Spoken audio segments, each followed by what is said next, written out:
요한복음 21장 15절에서부터 17절까지 말씀 같이 읽습니다. 그들이 조반 먹은 후에 예수께서 시몬 베드로에게 이르시되 요한의 아들 시몬아, 내가 이 사람들보다 나를 더 사랑하느냐 하시니 이르되 주님, 그러하나이다. 내가 주님을 사랑하는 줄 주께서 아시나이다. 이르시되 내 어린 양을 먹이라 하시고 또 두 번째 이르시되 요한의 아들 시몬아, 내가 나를 사랑하느냐 하시니 이르되 주님, 그러하나이다. 내가 주님을 사랑하는 줄 주께서 아시나이다. 이르시되 내 양을 치라 하시고 세 번째 이르시되 요한의 아들 시몬아, 내가 나를 사랑하느냐 하시니 주께서 세 번째 내가 나를 사랑하느냐 하심으로 베드로가 근심하여 이르되 주님, 모든 것을 아시오매 내가 주님을 사랑하는 줄을 주께서 아시나이다. 예수께서 이르시되 내 양을 먹이라. 아멘. 하나님 감사합니다. 주님의 이름을 또 부를 수 있는 시간 주심을 감사합니다. 오늘 주님 앞에 머리 숙이게 하심을 감사합니다. 주님께 예배드리게 하심을 감사합니다. 주님을 향해 내 마음을 드릴 수 있도록 은혜를 주심을 감사합니다. 오늘 이 밤도 축복의 밤이 되게 도와주시옵소서. 내가 주님만 생각하는 밤이 되게 도와주시옵소서. 주님의 사랑을 경험하는 밤이 되게 도와주시옵소서. 오늘 주의 사랑을 알고 모든 문제를 해결받고 모든 아픔을 고침받고 모든 삶이 변하는 시간 되게 도와주시옵소서. 우리 주님의 영이 우리와 함께함을 믿습니다. 예수님의 이름으로 기도하옵나이다. 아멘. 할렐루야. 오늘은 사랑하기 때문에라는 제목을 한번 붙잡았습니다. 1863년 어느 추워운 겨울날이었습니다. 갓난아이를 품에 안은 한 여인이 영국의 남부 웨일즈의 언덕을 넘어가고 있었습니다. 갑자기 세찬 눈보라가 몰아쳤습니다. 더 이상 걸을 수가 없었습니다. 아무리 외쳐도 도와줄 사람 나타나지 않았습니다. 다음날 한 농부가 건초 더미를 짊어지고 그 눈 쌓인 언덕을 걸어가는데 언덕의 한 움푹한 지점에서 이상한 형태의 눈더미를 발견하게 됩니다. 눈더미를 헤치자 그 속에 알몸으로 얼어 죽은 한 여인이 발견됐습니다. 여인의 품에는 그녀의 옷으로 감싼 뭔가가 안겨 있었는데 농부가 옷을 헤치자 아직 숨을 헐떡거리는 갓난아이가 있었습니다. 여인은 주의 속에서 자신의 옷으로 아이를 감싸고 자신은 얼어 죽은 것입니다. 농부는 아이를 키웠고 훗날 어머니의 희생적인 사랑에 대해서 늘 얘기해 주었습니다. 그는 어머니를 생각하며 있는 힘을 다해서 공부를 했습니다. 아무리 추워도 옷을 따뜻하게 입지 않았고 배가 고파도 음식을 배불러 먹지 않았고 피곤이 몰려와도 하루 5시간 이상 잠을 자지 않았다고 합니다. 자신이 나태해진다는 생각이 들 때면 웨일즈 언덕에 올라가 눈보라 속에서 자신을 살리기 위해서 애쓴 어머니를 생각하곤 했다고 합니다. 이렇게 마음속에 고마운 마음, 감사한 마음으로 가득 찬 사람이 바로 행복한 사람이 아닐까 합니다. 이 아이는 나중에 자라서 변호사가 되었고 그 능력이 인정받아 재무장관이 됐고 영국의 제34대 총리의 자리에 오르게 됐다고 합니다. 그의 이름은 데이비드 로이드 조지라는 사람입니다. 51년이 지난 34대 영국 총리가 된 그는 자신의 자서전 제1차 세계대전 회상록에 말하기를 죽는 날까지 어머니의 뜨거운 사랑을 절대 잊지 않았고 그 사랑을 부모 없는 아이들에게 돌려주고자 노력했다고 기록을 했습니다. 사랑입니다. 사랑은 이렇게 자식을 살릴 뿐 아니라 한 나라의 역사까지도 바꿔놓는 큰 힘이 있다는 것입니다. 하나님은 우리를 사랑하셔서 아들 예수님을 이 땅에 보내주셨습니다. 그분의 사랑으로 누군가는 목사가 되었고 누군가는 장로님이 되었고 누군가는 권사님이 되었고 누군가는 집사님이 되었어. 그리고 누구는 설리반처럼 희생하는 교사가 되어 헬렌 켈러라는 불가사의한 한 인물을 키워냈습니다. 사랑이 바로 위대하다는 것입니다. 그래서 배신하고 돌아간 베드로를 예수님은 쫓아가서 다시 격려하고 일으켜 세우십니다. 그리고 베드로처럼 실패하거나 넘어져도 다시 쓰임받을 수 있다는 것을 가르쳐주고 있습니다. 그래서 주님은 배신하고 돌아간 베드로에게 다시 사명을 맡기려고 할 때 점검하는 것이 있습니다. 오늘 본문의 말씀처럼 내가 나를 사랑하느냐. 주님이 우리에게 묻습니다. 내가 나를 사랑하느냐. 이 말씀을 오늘 본문에는 3번씩 했습니다. 나중에 3번째 물으면요, 17절에 3번째 물으니까 근심하였다고 말하고 있습니다. 왜 근심했을까요? 정말 사랑하는 자를 점검하고자 하는 주님의 의도를 깨달았기 때문입니다. 과거에 죽는 데까지 따라가겠다는 말을 했겠지만 여전히 베드로는 무너졌습니다. 약속을 지키지 못했습니다. 오직 우리를 지켜주는 것은 뭐냐? 사랑이라는 것입니다. 사랑이 자식을 지켰고 사랑이 십자가를 짐으로 우리를 지옥에서 지켜냈고 그래서 사랑을 하라는 것입니다. 사랑을 하되 하나 더 추구한다면 더 사랑하라는 것입니다. 오늘 모아 더 사랑하라고 말하고 있습니다. 덧자를 넣어붙인 것입니다. 우리는 어떤 것보다 더 사랑, 마음에 끌려 사는 것입니다. 공부에는 매력이 더 이끌리기 때문에 어떤 이는 공부에 미칩니다. 기도하는 매력을 알기에 어떤 이는 그 어느 것보다도 기도에 전념합니다.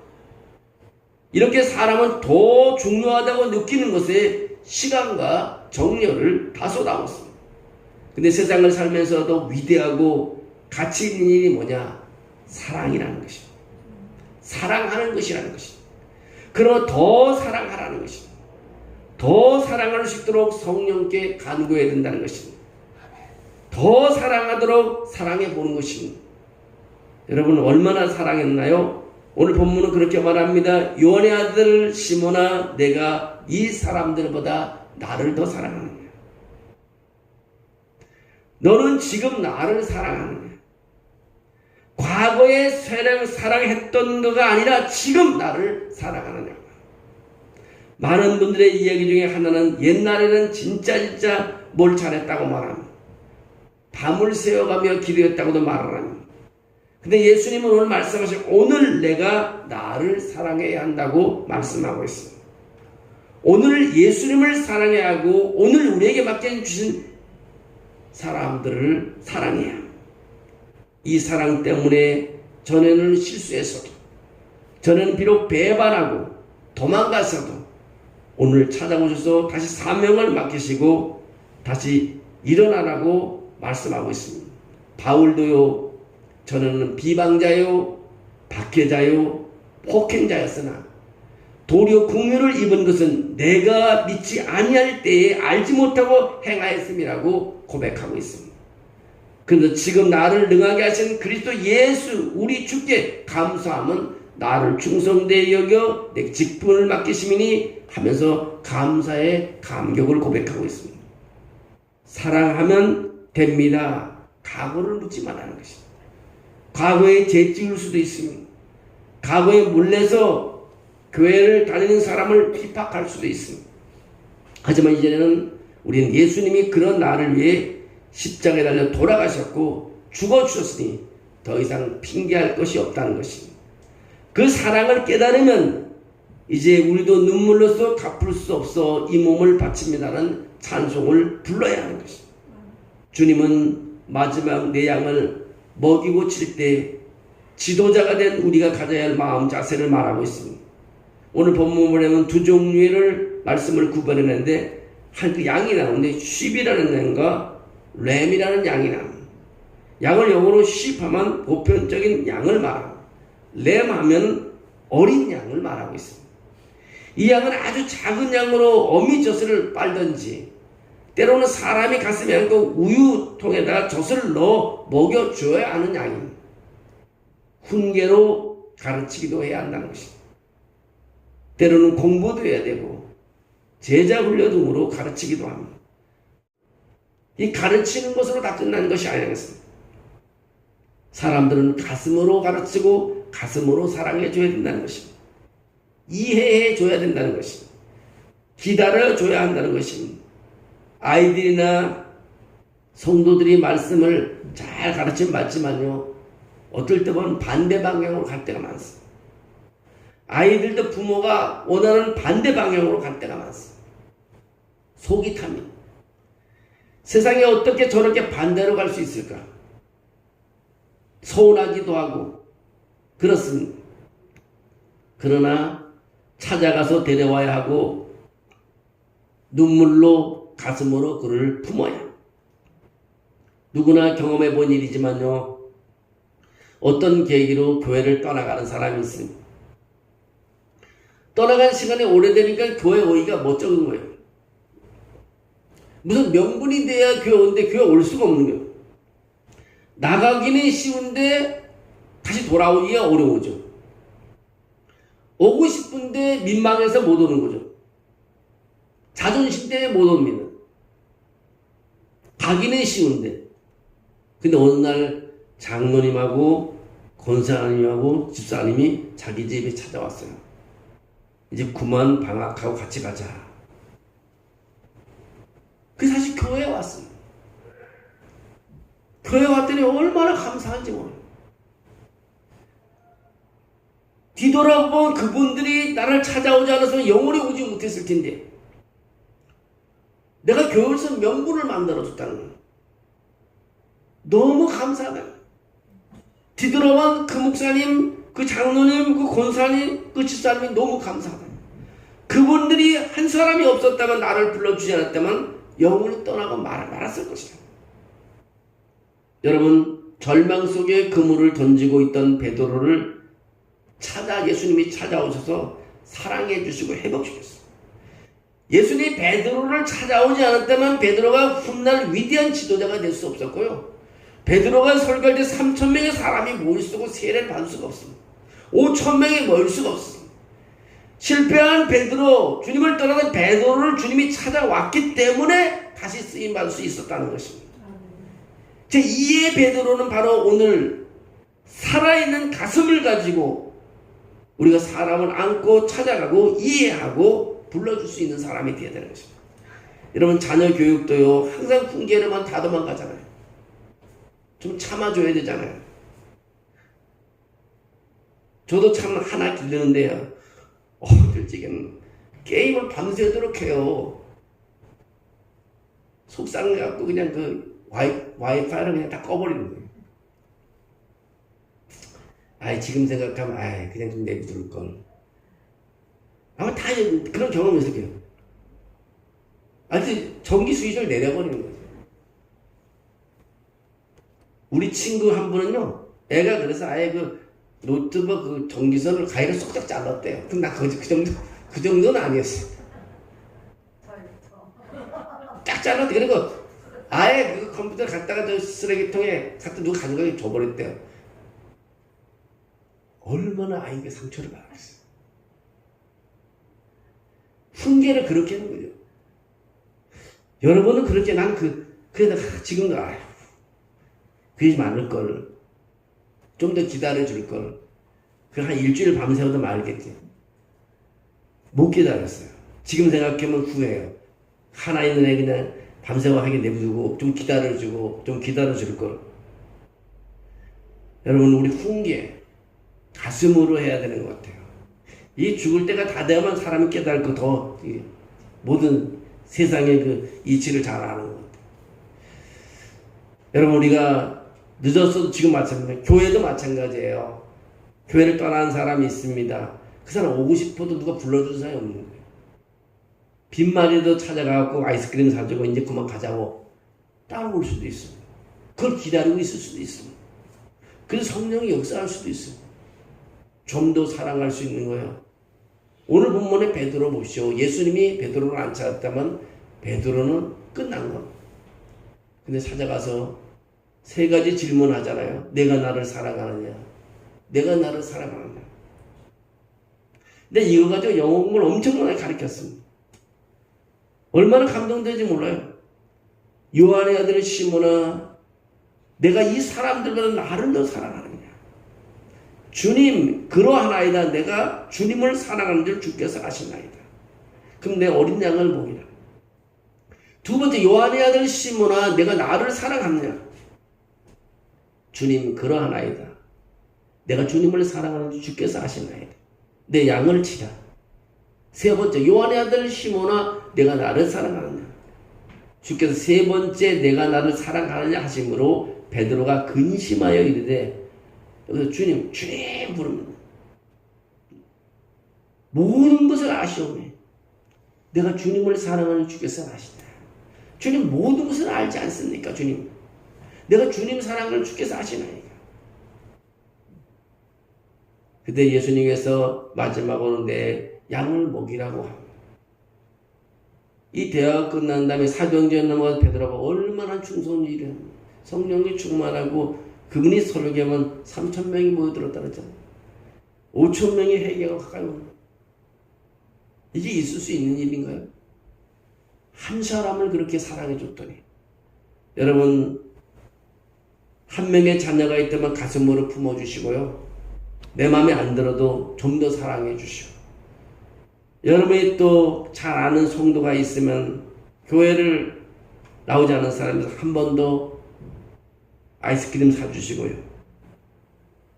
또 여러분의 주변에 직장인 어딘지 정말 여러분의 마음에 안 들어도 한 번 더 따뜻한 말을 한 번 했대요.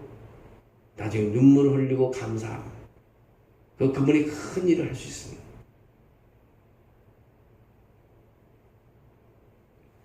우리 사무실에도 제가 이제 사무실을 이제 거의 이제 그만두게 되는데, 처음에 제가 갔는데요.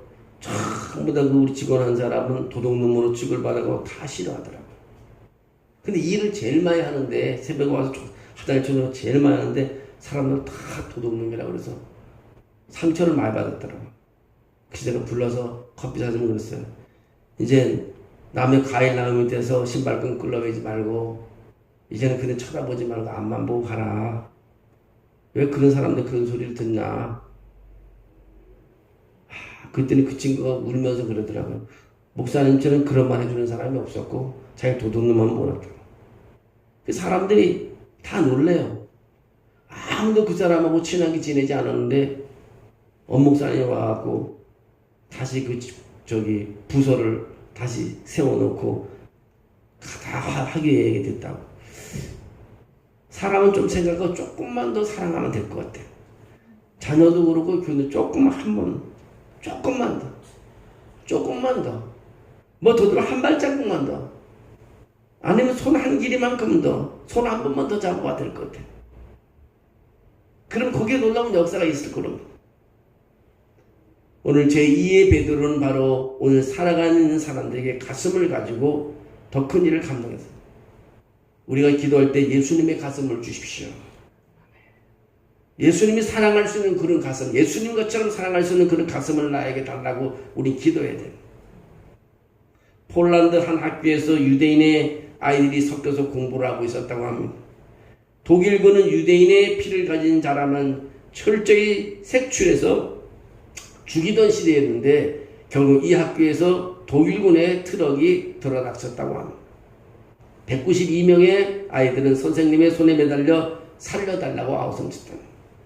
선생님은 가로막았지만 그 무지막지한 병사들의 손에 내동댕이 쳐졌고, 그때 선생님은 야누스 코르자크 선생님인데 아이들을 진정시키고 그렇게 말했다고 합니다. 얘들아, 내가 너희들과 함께 가면 두렵지 않지? 그래서 아이들은 하나가 선생님이 함께 가면 우린 두렵지 않다고 대답을 했더니, 결국 폴란드인 코르자크 선생님은 아이들과 함께 트레물렌카의 가스실로 향했다고 합니다. 그리고 그들은 죽음을 맞이했지만 모두가 선생님과 함께 있다는 이유로 하나만으로 두려워하지 않고 담담히 다 죽었다고 합니다. 예루살렘의 홀로코스트 박물관 뜰에는 코르자크 선생님의 두 팔로 아이를 껴안은 동상이 세워져 그날 선생님의 사랑을 전해주고 있다고 합니다. 사랑은요, 죽음도 이겨내고 절대적인 힘을 가지게 됩니다. 저희 아이들 속에 희망과 비전이 점점 시들어 죽어가고 있어. 이때 저들은 다시 이렇게 세울 수 있는 희망은 뭐냐? 예수님의 가슴으로 사랑하는 예수님의 가슴을 가지고 저들에게 다가가는 사람만이 변화를 시킬 수 있다는 것입니다. 그래서 우리는 오늘 밤에 기도할 때 정말 내가 잘 살아왔지만, 우리가 지금까지 사람의 인생을 잘 살아온 거죠. 건강하고 자녀들 잘 컸지만 좀 더 예수님의 가슴을 갖게 해달라고 오늘 기도했으면 좋겠습니다. 그리고 마지막까지 좀 더 사랑하고 갈 수 있도록. 여러분, 재산을 막 물려주고 자식들에게 가는 것보다도, 우리 재산 물려줄 재산도 없지만 사랑해주고 가는 게 낫습니다. 좀 더 사랑해줘. 어떤 사람은 그래요. 부모가 돌아가신데 좀 뭐 한마디 하라 그랬더니 할 말이 없대요. 아버지하고 등산도 한 번 안 갔다 그런 사람도 있어요. 사랑을 모르고 큰 겁니다. 우리는 사랑하는 마음을 가지고 정말 우리 가정을 이끌어야 되고, 교회 와서도 마찬가지고 여러분의 공동체 안에서도 예수님의 가슴을 가지고 살아야 변화를 시키고 사람을 새롭게 만들어낼 수 있습니다.